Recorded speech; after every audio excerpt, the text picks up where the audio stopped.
आपको बताते चले दिनांक 26 सितंबर को विकास भवन में स्थित प्रशिक्षण केंद्र पर ग्रामीण पेयजल आपूर्ति योजना हेतु प्रशिक्षण में यह अवगत कराया गया, जिसमें ग्राम पंचायत के प्रधान, पंचायत सहायक और समूह की महिलाओं को बुलाया गया था।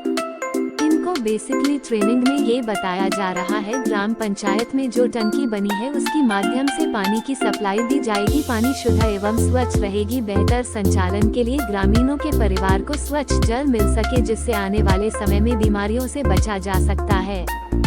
समूह की महिलाओं को जानकारी देते हुए बताया कि उनको पानी की टोटी से लेकर परिवार के लोगों तक पानी सही स्वच्छ पहुंच रहा कि नहीं पहुंच रहा है। जहां से कोई भी दिक्कत अगर होती है तो उसके लिए उनको प्रशिक्षित किया जा रहा है कि ग्रामीणों को किसी भी प्रकार की असुविधा न हो पाए, जिससे ग्रामीण के लोग शुद्ध एवं स्वच्छ पेयजल का उपयोग कर सके। इसलिए सरकार की इस योजनाओं के अंतर्गत समूह की महिलाओं को प्रशिक्षित किया गया।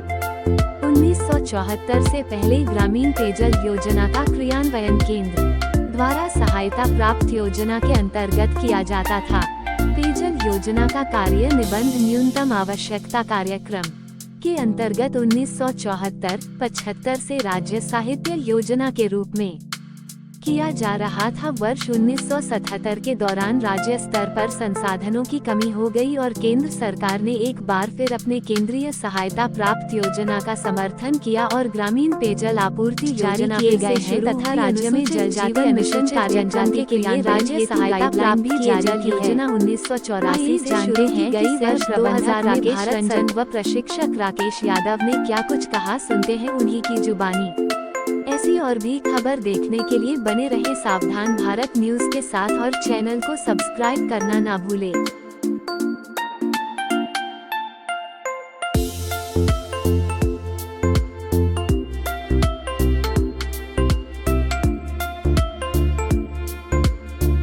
जी सर, परिचय बताएं आपका।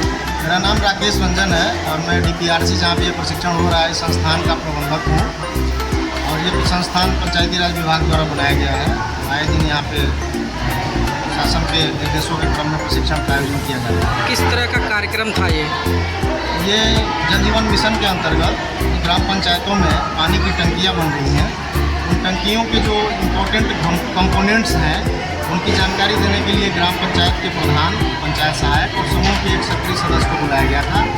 इनको बेसिकली इस ट्रेनिंग में ये बताया जा रहा है कि आपके ग्राम पंचायत में जो टंकी के माध्यम से आपको पानी की सप्लाई दी जाएगी, पानी शुद्ध और गुणवत्ता युक्त है और इसका जो है संचालन और रखरखाव ग्राम पंचायत को ही अधिकृत किया गया है। इसके लिए तो इसका बेहतर संचालन हो, रखरखाव बेहतर हो, जिससे ग्रामवासी एक एक परिवार को शुद्ध व गुणवत्ता युक्त पेयजल प्राप्त हो, जिससे कि उनकी आने वाली भविष्य और जो बीमारियां, जलजनित बीमारियां होती हैं उनसे बचाव हो सके। योजना का उद्देश्य क्या है? योजना का उद्देश्य देखा जाए तो जो स्वच्छ पानी, जिससे कि बीमारियां ना हो, कोई भी परिवार बीमारी ग्रसित ना हो, और जल से संबंधित जो भी बीमारियां होती हैं उन बीमारियों से बचाव रोकथाम के लिए जो सरकार द्वारा ग्रामीण पेयजल आपूर्ति के जो घटक हैं, इन घटकों की जानकारी देते हुए टंकी के बारे में बताया जा रहा है। पानी से संबंधित चर्चाएं हो रही हैं, जल के बारे में बताया जा रहा है। ग्रामीणों में अभी तक जो पाइप लगे हुए हैं, हैंड पंप, और उसे खाली जो ये पाइप जल जीवन मिशन के द्वारा गए हैं, अभी तक उनको पानी नहीं मिल पा रहे। कुछ ऐसे गाँव, उस पर क्या कहेंगे? कुछ यूनिट्स ऐसे हैं जो अभी हैंडओवर नहीं हुए हैं ग्राम पंचायत को। जब ग्राम पंचायत को हैंडओवर हो जाएगा तो एवरी हाउस होल्ड को पानी पर्याप्त मिलेगा और शुद्ध गुणवत्ता युक्त पानी मिलेगा। सर, परिचय बताएं अपना। जी, मेरा नाम राकेश यादव है और मैं इस प्रशिक्षण सत्र में आए हुए जो प्रतिभागी हैं प्रशिक्षण देने का कार्य किया हूँ।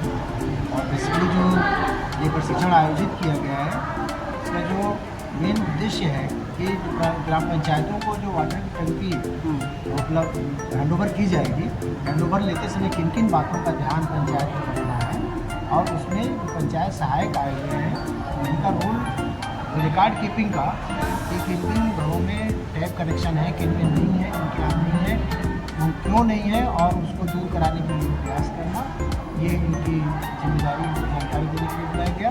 जो समूह की महिलाएं आई हुई हैं उन उनका ऑपरेशन और मेंटेनेंस में, और खास उन लोगों को सम्मिलित करने के लिए जो लोग पानी का उपयोग करते समय इस बात का ध्यान नहीं देते हैं कि हमारे जीवन में 80% बीमारियों का कारण पानी है, तो उस बीमारियों से बचाया जा सके टंकी के पानी, शुद्ध पानी को इस्तेमाल करें। इसी प्रशिक्षण में इनको मुख्य जानकारी दे करके इनके रोल के बारे में बताया जा रहा है, जैसे कि अपने ग्राम पंचायतें में लोगों को जाके जागरूक कर सकें और इस योजना से जुड़ सकें।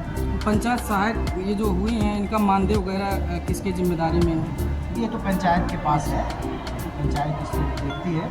अगर मान लीजिए इनको कोई समस्या होती है टेक्निकली तो कहाँ से लोग मदद पाएंगे? देखिए, टेक्निकल जानकारी चूँकि पंचायत के साथ ये काम करते हैं, जिसमें DPRO और DD साहब जहाँ मंडल और जिले स्तर पर देख रहे हैं, और इनके लिए जो टेक्निकल हैंड इनको दिए गए हैं, तो कोई टेक्निकल दिक्कत इनको आती है तो वहाँ से सपोर्ट इनको मिल जाता है। और समय समय में इनकी ट्रेनिंग इसीलिए कराई जाती है, यहाँ पर भी जुड़ के इसलिए ट्रेनिंग कराया गया है कि हैंड ओवर लेते समय जो टेक्निकल चीज़ें हैं ये इनके भी नॉलेज में रहेंगी, तो उस चीज़ को देखेंगे और उसके रिकॉर्ड कीपिंग में इस बात का ध्यान रखेंगे। आपके द्वारा जो भी मदद रहेगा, मतलब किस तरह का मदद? हम लोग एक प्रशिक्षक के रूप में मैं इनको जानकारी दे सकता हूँ, और फील्ड के लेवल पर उनको जो टेक्निकल सपोर्ट होगा वो टेक्निकल सपोर्ट देने के लिए पंचायत क्या रोल कर सकती है इसके बारे में जानकारी। ठीक, थैंक यू।